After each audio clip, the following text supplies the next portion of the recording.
o maior defeito de Hellsing. Será?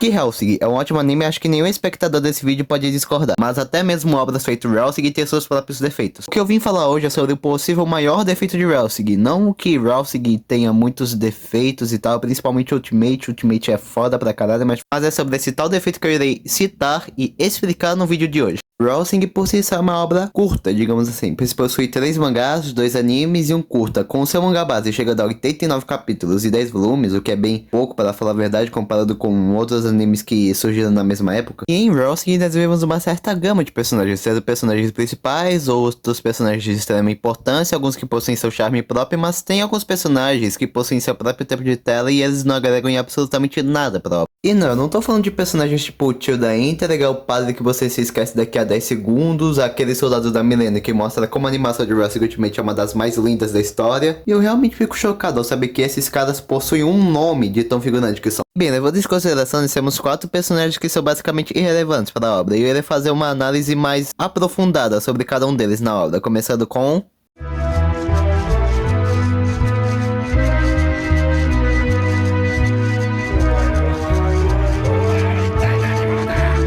Luke Valentine é o principal protagonista do segundo volume do mangá de Hellsing, do segundo episódio de Hellsing Ultimate e do quinto episódio do anime de mesmo nome. Luke Valentine, junto de seu irmão Gianno Valentine, foram os primeiros vampiros artificiais apresentados na obra. Ao contrário de seu irmão Gianno, que é um personagem estupidamente carismático e serviu como principal alívio cômico do episódio, o principal papel de Luke Valentine foi fugir feito um covarde, ser completamente humilhado e comido pelo Baskerville. E sério, mesmo ele sendo um vilão de certa forma inicial, digamos assim, ele teve tanta irrelevância que ele voltou no episódio 9 de Hellsing Ultimate, só pra morrer de novo.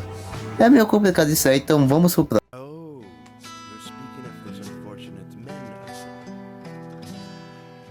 My name is Tubal-Caim Alhambra, Mr. Some people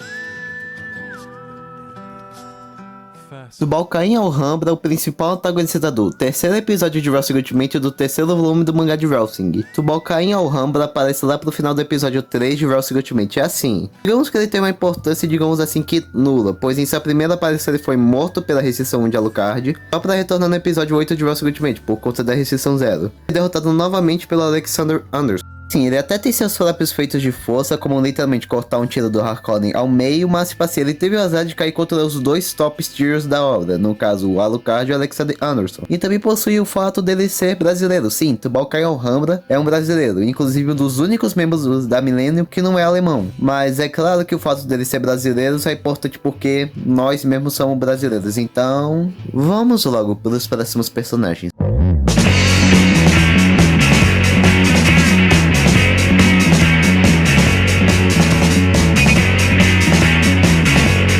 Dessa vez eu decidi falar sobre esses 2 personagens no mesmo tópico, porque eles são meio que da mesma organização, estão relacionados e tal, então vamos começar pela...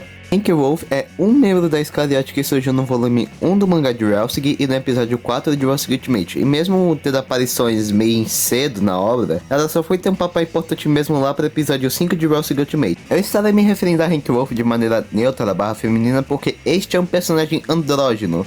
Isso é algo que é colocado pelo próprio autor, Kota Hirano, que em seu elenco para a dublagem de Hellsing Ultimate, originalmente Hank Wolf seria dublado por Tomokazu Sugita, mas Hirano disse abertamente que era um personagem andrógeno. Hank Wolf de certa forma teve um papel meio que irrelevante, pois ela teve importância para ser a escolta de íntegra e foi barrada pelo triunfo da Millennium, no caso The Captain. E só isso basicamente, ela ficou todo o final da guerra tentando se vingar por um motivo que eu irei falar posteriormente. No epílogo ela não teve tanta relevância, pois afinal o epílogo se foca totalmente na organização Hellsing. Então vamos para... Yumiko Takagi, ou Yumi, é uma membro da organização Iscariote que aparece lá para o volume 1 do mangá de Hellsing e no episódio 4 de Hellsing Ultimate. E assim como o Hank Wolf, Yumiko teve maior destaque a partir do episódio 5 de Hellsing Ultimate. O maior problema de analisar Yumiko é que a maioria de seus feitos foi junto com a Hank Wolf, ou seja, Yumiko ajudou a íntegra a fazer sua escolta, matou alguns figurantes e só isso praticamente. elas fossem uma maior importância dada pro final da obra, onde o Walter Cidonês agora é revelado como um traidor da organização Helsing, e o Miko tenta fazer algo de útil pela primeira vez em tela, mas morre logo em seguida. E é só isso que eu tenho pra falar sobre ela, tanto que tudo que acontece daqui pra frente, eu já falei no tópico da Hank Wolf, que ela fica toda acabada por causa do The Captain, ela tenta descarregar o pente contra o Walter para se vingar da Yumiko, mas o Walter faz absolutamente nada contra essa tentativa. Assim termina a saga da Iscariote, com todos os membros de maior importância mortos e restando apenas a Hank Wolf viva.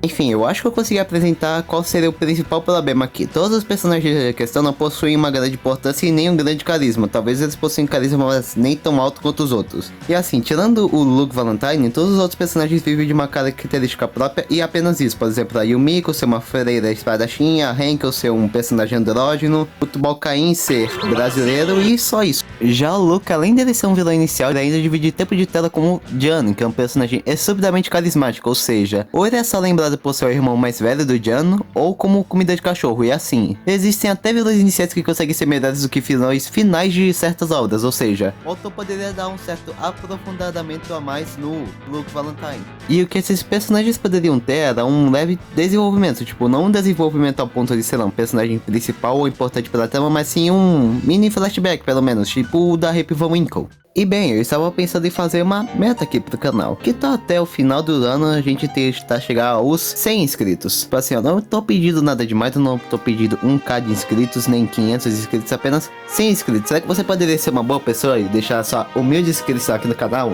Se tu fez isso, muito obrigado, cara, você é fera de verdade. Enfim, é isso, eu espero que vocês tenham gostado do vídeo, não se esqueça de dar o seu like. Lembrando, essa é apenas minha opinião, sempre leve em todo no humor e do Jan.